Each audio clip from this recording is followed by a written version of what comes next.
Shalom semua warga kerajaan. Berubahlah menurut pengertianmu, berubahlah karena pembaruan budimu, metamorfo. Ini ditunjukkan dalam kehidupan seorang raja yang gambaran raja Yesus yang kurang sempurna, itu David. Dalam 2 Samuel pasal 9, dia bertanya yang menimbulkan kegemparan, masih adakah orang tinggal daripada keluarga Saul? Aku menunjukkan kasihku kepadanya oleh karena Yonatan. Saudara yang kasih Tuhan, kebiasaan kalau ganti dinasti, dan kita di Indonesia baru saja, yaitu saudaraku, pergantian presiden. Tentu saja ada yang diterima, ada yang tidak dipakai. Itu selalu terjadi. Tetapi di dalam pergantian dinasti kerajaan, yang umum adalah keturunan raja harus dihabiskan sama sekali. Dan kita tahu bagaimana Laksamana Cheng Ho atau Cheng He itu bukan mengabarkan yaitu siar agama atau muhibah bisnis. Menurut keterangan kalau saya pergi ke China diberitahu sebetulnya dia mencari seorang anak raja dari keturunan raja yang dulu yang melarikan diri kemungkinan ke Kamboja atau ke Indonesia. Jadi dia kejar sampai di sini. Tetapi saudaraku, this is a new paradigm. Aku tidak menunjukkan hesed, kasih setia karena perjanjian. Karena David punya perjanjian darah dengan Jonathan. Dan kita tahu bagaimana semua keturunan daripada Saul itu habis, saudara. Terakhir kan Isboset. Masih ada karena Siba, seorang hamba daripada Mephiboset, hamba daripada Jonathan. Itu ada Mephiboset. Mephiboset itu menolak kehinaan. Kita harus punya pengharapan bahwa karena ada Roh Kudus kita bisa menolak kehinaan. Dan dia dalam keadaan lumpuh kakinya karena pada waktu melarikan diri dia terjatuh tertimpa oleh inang pengasuhnya dan kedua kakinya lumpuh. Kita tuh seperti Mephiboset yang tidak bisa menolong diri sendiri, bahkan tidak bisa melarikan diri. Tapi kita punya David di sorga, yaitu Tuhan Yesus. Nah, firman Allah mengatakan, aku menunjukkan kepadanya kasihku. Pada waktu dia bertanya, adakah di sini masih ada anak keturunan Saul? Saya percaya pada saat itu semua jenderal dan pasukan pengaman pengawal daripada raja, mereka sudah menyandang pedangnya. Karena tujuannya biasanya raja yang lain itu membunuh sisa-sisanya. Tapi David menunjukkan ini yang namanya grace. Ini yang namanya anugerah. Hesed itu kasih karena perjanjian. Dan karena itulah kita melihat contoh yang jelas bagaimana bangsa Israel yang tercerai-berai. Itu bisa kembali ke negerinya. Karena janji Tuhan dalam Yeremia pasal 29. Aku tahu rencanaku mengenai kamu, rencana damai sejahtera. Karena itu mari kita tidak lagi berpikir agama. Kita tidak berpikir yaitu penghakiman salah benar. Tetapi terimalah kasih karunia Tuhan. Terimalah anugerah Tuhan. This is the power of the covenant. Dan perjanjian kita lebih kuat. Karena darah Yesus sang putra itu. Karena itu ketahuilah kita Mephiboset itu. Yang akan dibawa. Yaitu diangkat anak oleh Raja Daud. Dalam hal ini King David. Tetapi kalau King David tidak bisa menyembuhkan kaki yang lumpuh itu, Raja Yesus mengangkat segala kelumpuhan dan kelemahan kita. Terimalah berkat hesed dari Tuhan Yesus. Haleluya warga kerajaan. Amin.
Yesus ajaib, amin.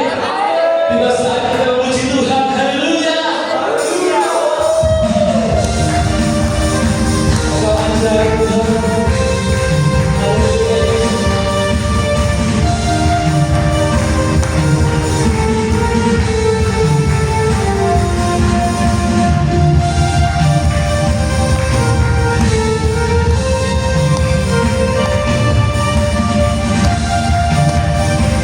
Tiba saatnya kita memuji Yesus.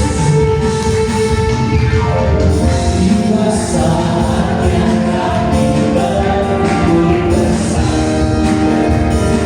Garis dan suku dan bangsa, haleluya. Berdiri di hadapan tahanan Tuhan, satu suara menyatakan keselamatan bagi Yesus, keselamatan bagi mana yang hidup dan bertahan, kami dan kepada nama Tuhan yang terhormat, memandang kekuasaan kemuliaan bagi Dia.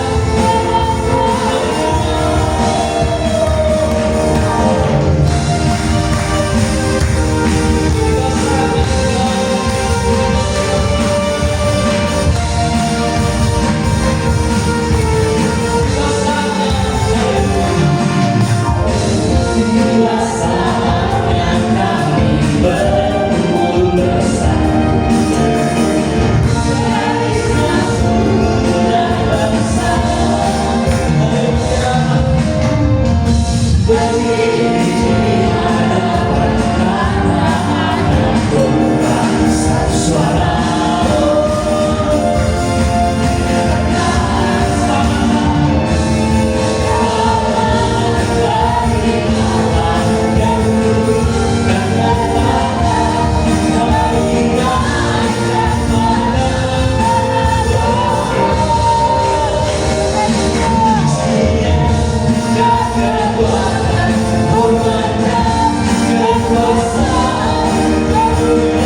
sebuah pujian mulai firman Tuhan. Pujian ini memberkati saya khususnya, dan pasti akan memberkati kita semua.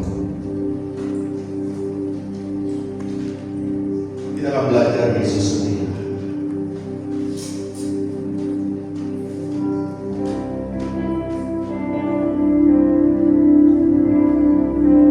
Sungguh Dia setia, Dia tidak pernah meninggalkan kita.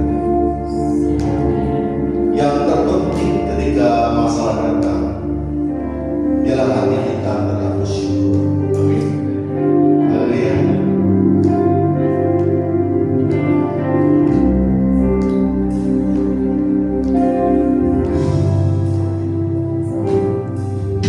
Meskipun Tuhan tak menolongku, meskipun duri dalam dahiku,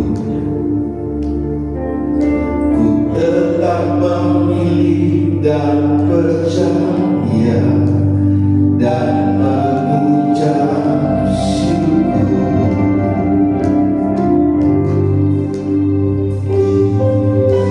Meskipun doaku tak terjawab, meskipun dagingku habis lenyap, ku tetap memilih untuk percaya dan mengucap syukur. Akan berkali berkali-kali Kau menolong, berkali-kali Kau kuatkan dalam masa sakit. Engkau ada, Yesus.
Setia meskipun kita tidak setia, dia tetap setia. Dahulu, sekarang, sampai selama-lamanya. Ya. Pada bulan ini kita memasuki yang namanya bagaimana kita transforming, yaitu mentransfer satu perubahan paradigma. Nah, paradigma ini yang penting sekali. Ketika paradigma kita salah, maka kita akan salah melihat di dalam segala apapun yang terjadi. Bahkan ketika kita menghadapi masalah, proses, kalau kita paradigma kita salah, maka kita akan lihat proses itu adalah sesuatu yang salah dalam hidup kita. Karena itu paradigma kita harus benar-benar, pikiran kita, segala sesuatunya harus kita taruh di dalam Kristus, supaya kemanusiaan kita ada di bersama dengan Kristus, sehingga Kristus menjadi nyata untuk kita bisa menghadapi setiap tantangan.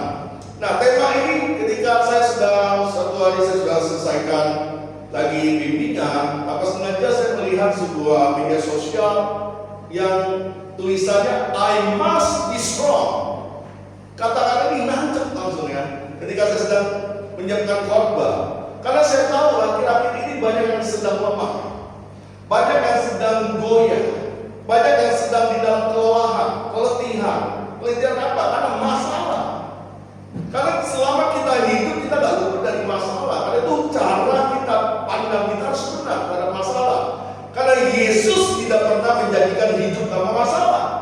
Tetapi yang dia janjikan, dia akan tetap menyertai kita di tengah setiap persoalan, masalah, dan badai kehidupan kita. Dia ada, dia bekerja. Seringkali kita nggak mengikut sertakan Yesus, kita pakai kekuatan kita sendiri. Kadang-kadang kita mengasihi diri kita sendiri, menganggap diri kita adalah orang yang paling malang, orang yang butuh dikasihani, orang yang butuh pertolongan dari orang lain. Kita lupa bahwa Yesus ada di dalam kita. Dia bekerja sampai hari ini, bahkan sampai selama-lamanya di dalam kehidupan setiap orang percaya. Karena itu hari ini, apapun persoalan kita, apapun masalah yang sedang kita hadapi, jalani, kita mau katakan I must be strong because Jesus. Mari sama-sama katakan. Tapi ganti, tunjuk sebelah. You must be strong because Jesus. Mari 3, 2, 1. Amin. Kita harus kuat. Karena ketika kita lemah, iblis yang kuat. Tetapi ketika paradigma yang lama kita mau rubah menjadi paradigma seorang pemenang, maka kita akan mampu berjalan di atas setiap permasalahan kita. Hidup ini pasti banyak masalah. Sampai kita menutup mata pun yang ada dalam masalah. Yang jadi pertanyaan, apakah kita mau terus terikat, kita mau terus dijerumuskan di dalam masalah itu yang tidak ada habisnya, sehingga kita merasa kita orang-orang paling malang? Enggak. Tuhan sudah katakan kita adalah umat yang lebih daripada pemenang. Artinya setiap masalah, apapun yang terjadi dalam hidup kita, kita akan mampu melewatinya. Tuhan berikan kekuatan, Tuhan berikan kemampuan, Tuhan berikan sukacita, Tuhan sering berikan kuasa dan kemenangan itu untuk kita bisa melewati dan kita menang. Itulah kita. Karena kita bukan umat yang kalah, tetapi selama kita hidup di dalam daging selalu ingin mengalahkan roh kita. Itu kenyataannya. Slide selanjutnya. Nah, arti kuat ini yang harus kita pahami terlebih dahulu. Kita baca 1 Korintus 10 ayat 13. Mari kita ambil diri. Kita baca dengan suara yang lantang. 1 Korintus 10 ayat 13. 3, 2, 1. Pencobaan yang kamu alami ialah pencobaan biasa yang tidak melebihi kekuatan manusia, sebab Allah setia, dan karena itu Ia tidak akan membiarkan kamu dicobai melampaui kekuatanmu. Pada waktu kamu dicobai, Ia akan memberikan kepadamu jalan keluar sehingga kamu dapat menanggungnya. Katakan amin. Amin.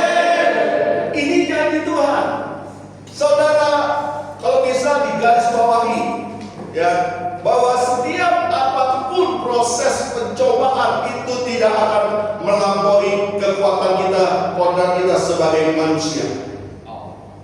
Ya, kalau itu melampaui kodrat kita sebagai manusia, berarti kita mati. Kita nggak mampu. Iya, nggak mampu. Kenapa kita sering kalah? Nanti kita lihat. Apa yang mengalahkan kita? Arti kata kuat ini yang harus kita pahami. Dari ini saya ambil dari Webster ya, dari arti strong ini. Kamus Webster mengatakan ini. Arti kuat itu adalah memiliki kemampuan untuk bertahan.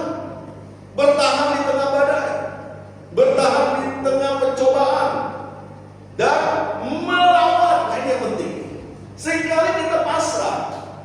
Ketika persoalan datang kita pasrah. Ya udahlah, ini nasibku. Ya udahlah, aku gak mampu. Ya udahlah, ya udahlah. Ini yang harus kita pahami dan melawan atas apa tantangan yang terjadi.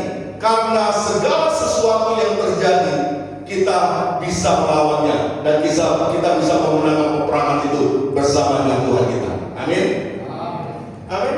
Gak ada persoalan yang bisa diselesaikan. Gak ada. Asal kita mau menyatakan Tuhan yang ada di dalam kita. Lanjut.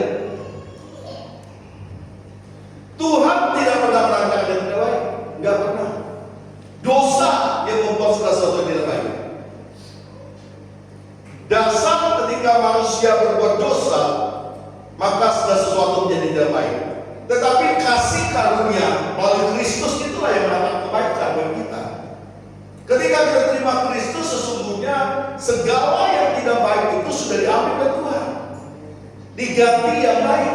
Tetapi seringkali kita lalai, seringkali kita tidak percaya, mungkin seringkali kita gak lagi dekat dengan Dia.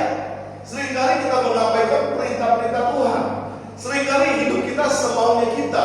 Seringkali kita menjauh dari hadirat Tuhan, sehingga apa yang dirancangkan terbaik itu menjadi tidak baik di dalam hidup kita.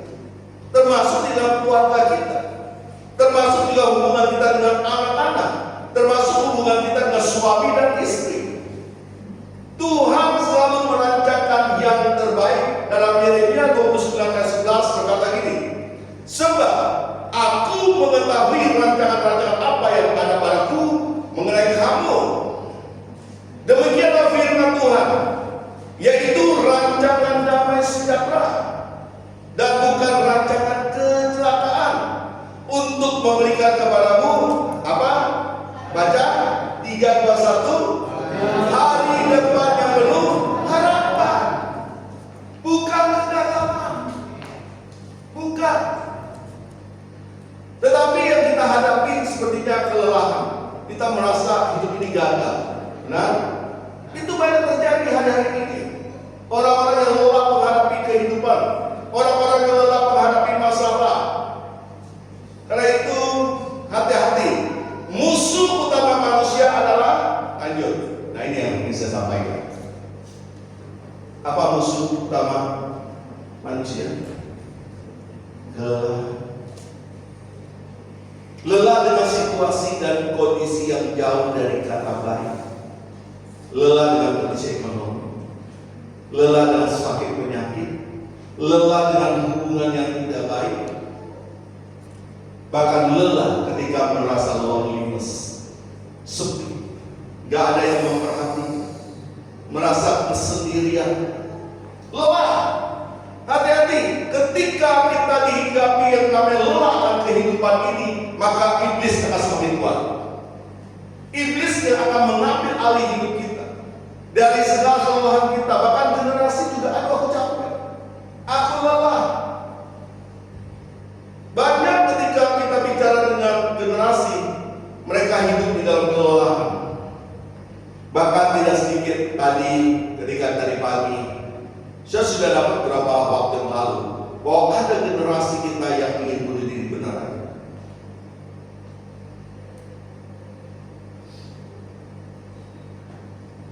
Tadi pagi mereka datang dan saya percaya mereka dipulihkan. Amin. Amin. Bahkan kemarin saya bicara dengan orang dewasa, dia juga pengen mati. Capek Pak, lihatin anak-anak. Capek melihat situasi. Kalau saya nggak pandang cucu saya maunya mati saja Pak. Lelah.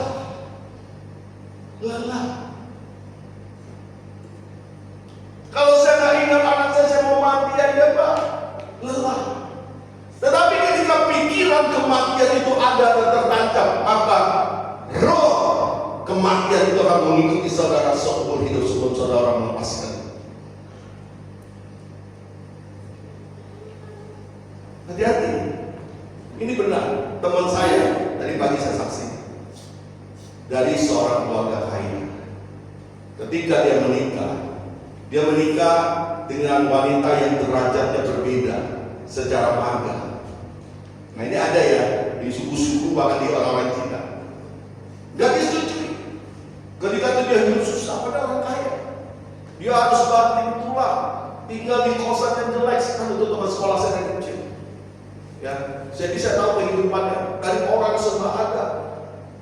Kadang-kadang dia makan nasi cuma pakai kecap untuk supaya bisa mencukupi kehidupannya. Dan dia katakan, dia panggil saya Herman, saya dah lelah dengan hidup saya. Sempat dia katakan gitu, saya dah lelah. Punya anak sampai 2, masih belum ada perubahan. Tetapi pada satu titik, bapaknya menyadari kesalahan. Dia datang anak, dia belikan sebuah apartemen di satu lokasi yang cukup strategis di Jakarta. Dia siapkan toko untuk anak ini punya usaha. Dia ingin anaknya kembali hidup seperti dulu. Tetapi apa yang terjadi? Ketika dia pernah berpikir, aduh hidup ini berat, hidup ini udah gak ada arti, aku lelah. Ketika ada konflik, saya baru keluar dengan dia. Baru saya masuk rumah, gak berapa lama telepon beliau. Herman,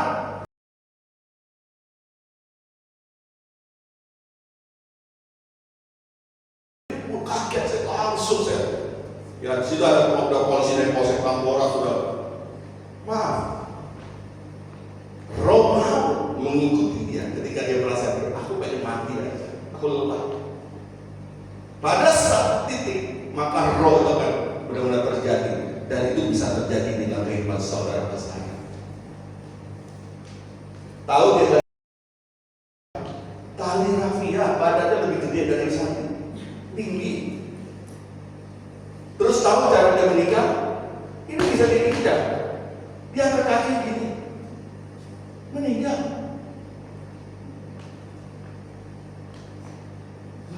Paling enak. Oh amin melihat ngeri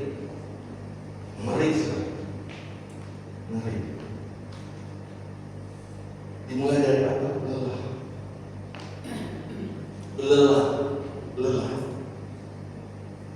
Saya adalah orang yang merasa lelah dengan hidup ini, dan saya juga begitu. Saya juga lakukan hal yang sama. Kalau hari ini saya ada, aku kenapa? Kenapa saya katakan? Hati-hati juga anak-anak muda, khususnya dari suku-suku tertentu, terutama orang Chinese. Anak harus cowok paling berharga. Ya benar. Hati-hati.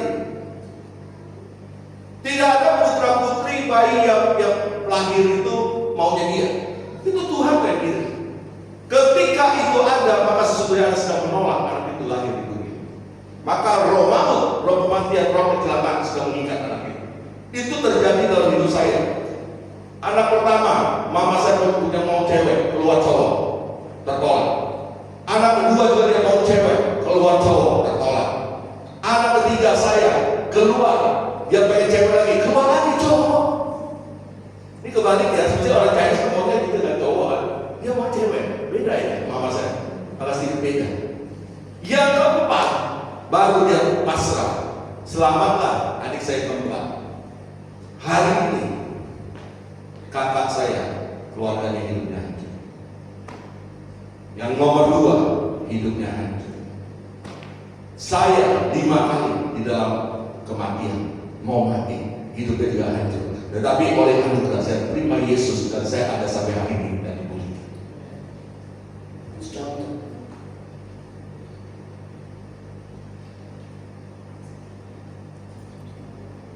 Contoh. Hati-hati anak-anak muda. Kalau Anda sudah menolak kelahiran anak saudara, minta maaf pada anak itu.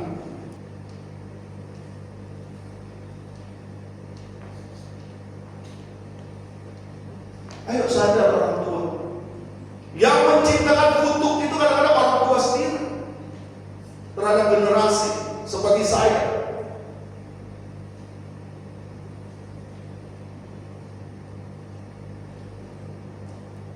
Lelah.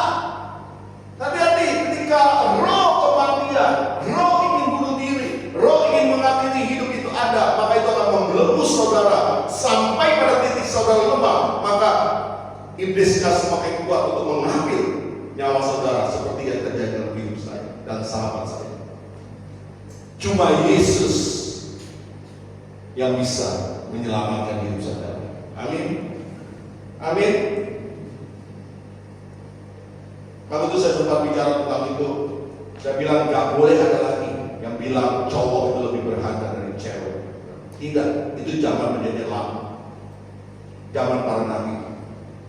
Zaman Kristus, perempuan lelaki sama di mata Tuhan. Amin. Haleluya. Ya, haleluya. Karena saya adalah korban ketika ini anak cewek. Yang keluar cowok lagi, yang dua keluar cowok lagi, tiga keluar cowok lagi. Adik saya selamat.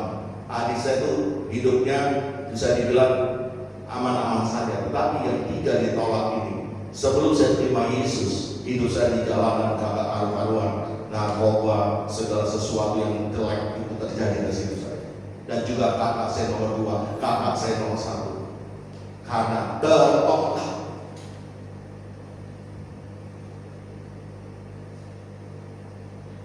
Ketika anak-anak ditolak, dia bisa jadi lesbian, bisa jadi gay, bisa jadi orang jahat, bisa menyusahkan keluarga, bisa jadi penipu. Bisa segala sesuatu terjadi dalam hidupnya, yang pasti dia akan menjadi masalah dalam keluarga.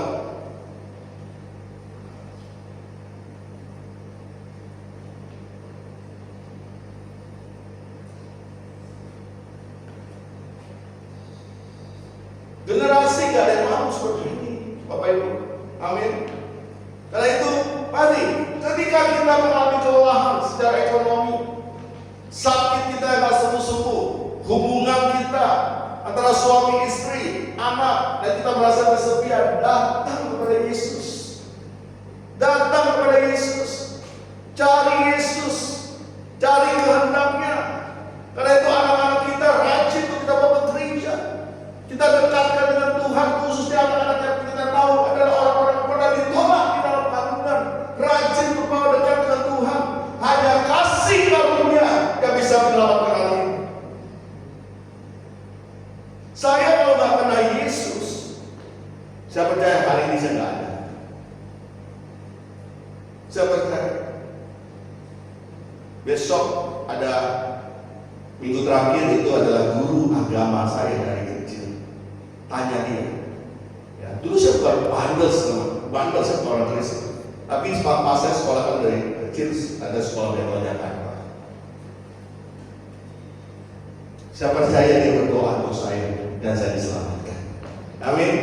Harus ada orang-orang yang berdoa atas jiwa-jiwa yang berdoa. Lanjut. Di saat terpuruk kita mesti berkata, I must be strong. Yesaya 42 ayat 31 berkata, tetapi orang-orang yang menantikan Tuhan mendapat kekuatan baru. Mereka seumpama raja walian yang terbang dengan kekuatan sayapnya. Mereka berlari dan tidak menjadi lesu. Mereka berjalan dan tidak menjadi lelah.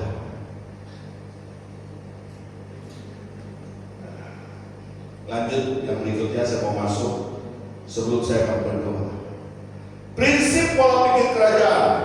Jadi setiap masalah diizinkan terjadi sebagai proses untuk menjadikan kita dewasa dan kuat. Ketika kita berfokus kepada Kristus, bukan berarti tidak ada masalah. Tetapi kita akan memiliki kemampuan untuk menghadapi masalah karena Kristus bekerja di dalam hati, pikiran, dan tindakan kita, sehingga selalu ada kekuatan. Nah, akar kata dari menanti-nantikan di Yesaya 40:31, ya kita buka lagi, coba kembali ke Yesaya 40:31. Tetapi orang-orang yang menanti-nantikan Tuhan, ketika lelah nantikan Tuhan, cari Tuhan gak ada lagi, gak ada. Setiap masalah kita yang bisa kita selesaikan dengan kekuatan kita, cari Tuhan. Tuhan mampu menyelesaikan apapun masalah kita. Amin. Hanya Dia, gak ada yang bisa menolong kita. Manusia terbatas, tetapi Tuhan tidak terbatas. Kata menanti-nantikan ini dalam bahasa aslinya, kembali ke slide berikutnya, kafal, yaitu look eagerly for, yaitu mencari dengan penuh semangat, ibadah dengan penuh semangat, layani Tuhan dengan penuh semangat, masuk dalam hadirat Tuhan dengan penuh semangat. Jangan ketika masalah yang diposting status kita, hatiku hancur, bebanku berat, siapa yang menolong? Halo? Bukankah itu yang terjadi saat ini? Kita lebih percaya media sosial kita daripada Tuhan.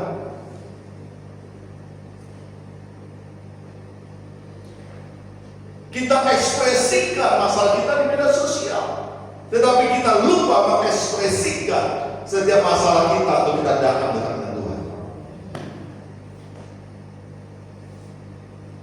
Ibaratnya gini, kalau handphone saudara hari ini lowbat, apa yang saudara cari? Charger dan langsung colok listrik. Kenapa ketika saudara punya masalah, saudara cari Tuhan? Kenapa ketika saudara punya saudara tidak semakin rajin beribadah?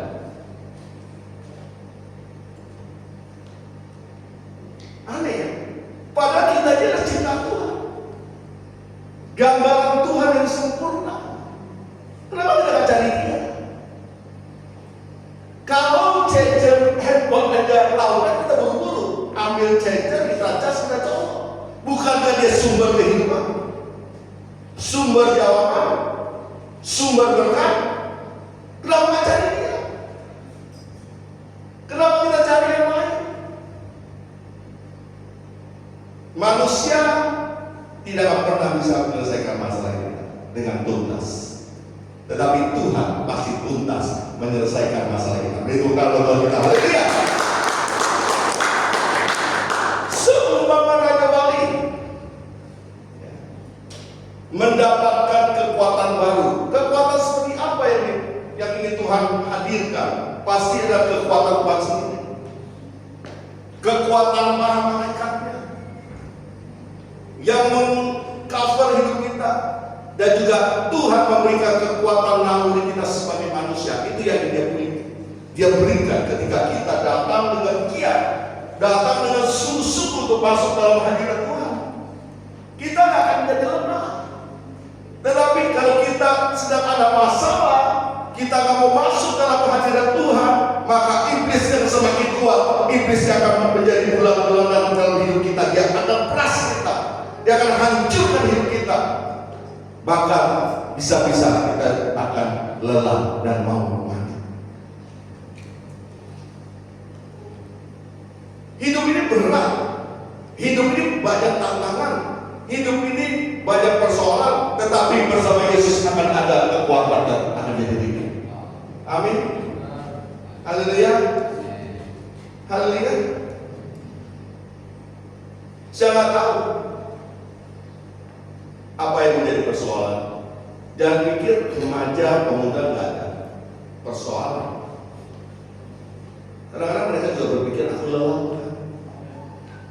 Aku lelah lihat keluarga aku seperti tadi pagi sini. Aku lelah. Bahkan seorang yang pernah saya layani, dia juga merasa lelah. Dia dulunya bukan gay. Dia nggak pernah mau jadi gay. Dia lelaki normal. Tetapi dia mengalami pelecehan. Dan hari ini dia jadi gay. Dia tidak lelah. Kenapa dia jadi gay? Karena orang tua yang tidak berfungsi dan menolak dia. Hati-hati, saya bilang kata. Apakah dia menjadi gay? Dia tidak pernah mau jadi gay. Orang tua yang punya anak, hati-hati. Hati-hati.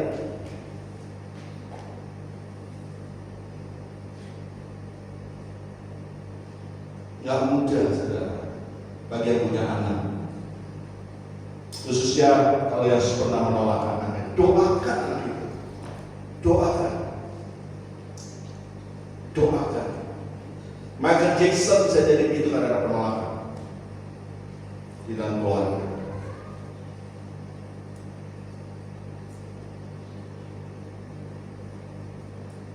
Ketika lelah cari Tuhan. Amin. Cari Tuhan, jangan cari hukum. Ketika kamu melihat keluargamu tidak baik-baik saja, cari Tuhan. Tuhan bisa ubah. Apa yang tidak mungkin bagi manusia itu mungkin bagi Tuhan. Ketika kita lihat keluarga kita tidak sedang baik-baik, kita mau hidup kita dan generasi kita menjadi baik. Amin. Jangan waris kutuk. Kalau kita tidak dekat Tuhan, kutuk itu kan diwariskan. Kenapa saya bilang? Kakak saya Kristen. Kristen KTP. Ketika dia menikah, maaf ya, garis keluarga saya, papa mama, tidak ada perceraian. Ketika dia menikah, garis istri saya itu kawin cerai, berantakan keluarganya. Hari ini dia bercerai. Kenapa dia bisa bercerai? Karena dia tidak hidup di dalam takut akan Tuhan.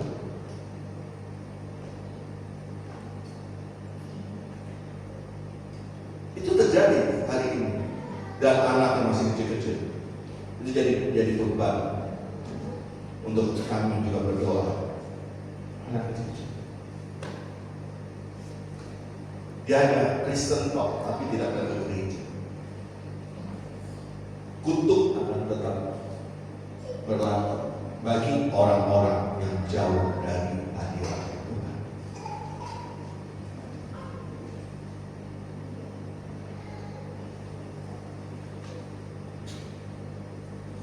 Saya ceritakan ini karena ini terjadi dan saya alami dan keluarga kami alami.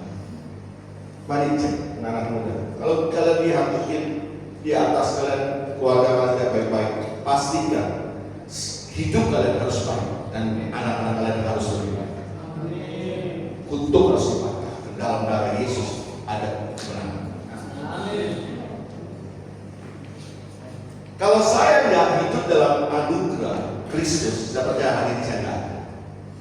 Iblis berusaha mengambil saya setiap waktu, sampai seorang pendeta, Dr. Yesaya Pariyaji, dia katakan, kamu berharga di mata Kristus. Oh, itu di radio. Saya masih ingat, walaupun saya tidak pernah bertemu langsung dengan Dr. Yesaya Pariyaji, tetapi beliau adalah salah satu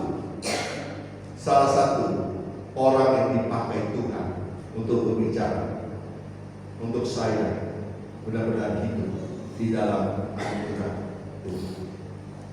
Mari bangkit.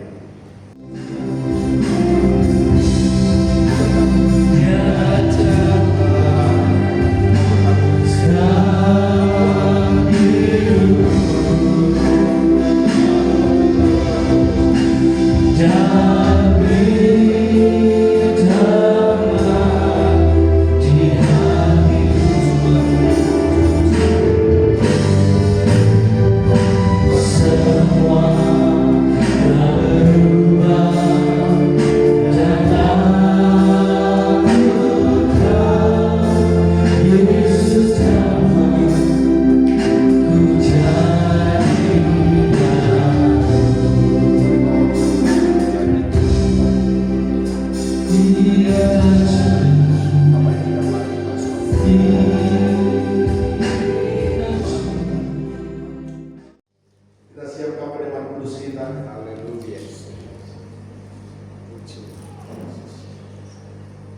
Ambil 1 menit, nggak usah angkat dulu.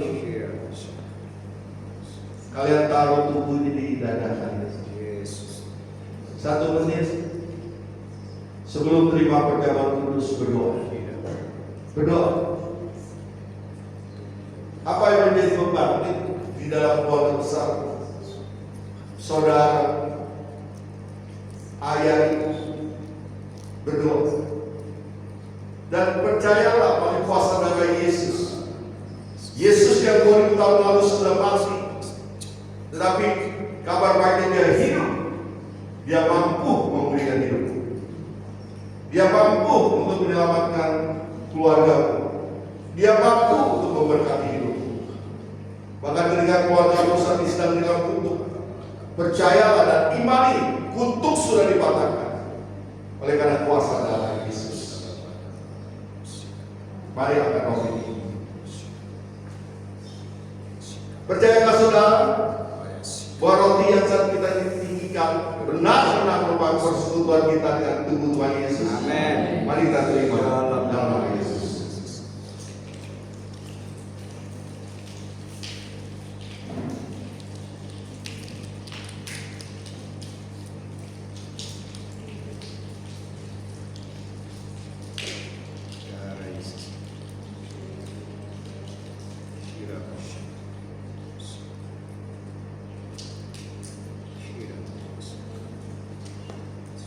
Sudah semua. Saya tunggu semua sama bukan. Mari kita cawan. Darah sudah dicurahkan di atas Kalvari untuk mematahkan setiap kutuk, membebaskan setiap sakit, belenggu dosa, dan hari ini kau bebas. Kemudian kau dilepas. Berbentar, bukankah cawan yang kita tinggikan yang berisi anggur ini benar-benar merupakan persekutuan kita dengan darah Tuhan Yesus. Amin. Mari kita terima dalam nama Yesus. Terima kasih Tuhan, kami akan mengembalikan persekutuan kami. Terima kasih Kau sudah memberkati kami di sepanjang bulan demi bulan, musim demi musim. Persepuluhan ini kami kembalikan karena kami mau taat, karena kami mengasihi Tuhan, karena Tuhan lebih dahulu telah mengasihi hidup kami. Terima kasih kami mau mengembalikan persepuluhan ini dengan hati yang penuh sukacita dan juga mau menabur untuk kas gereja kami, juga untuk Natal kami.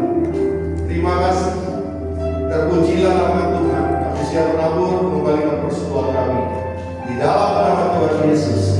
Amin. Berkali-kali Kau menolong, berkali-kali Kau kuatkan dalam rasa sakit Engkau ada. Yesus setia.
tidak pernah terlambat untuk menolong kami semua Tuhan. Terima kasih.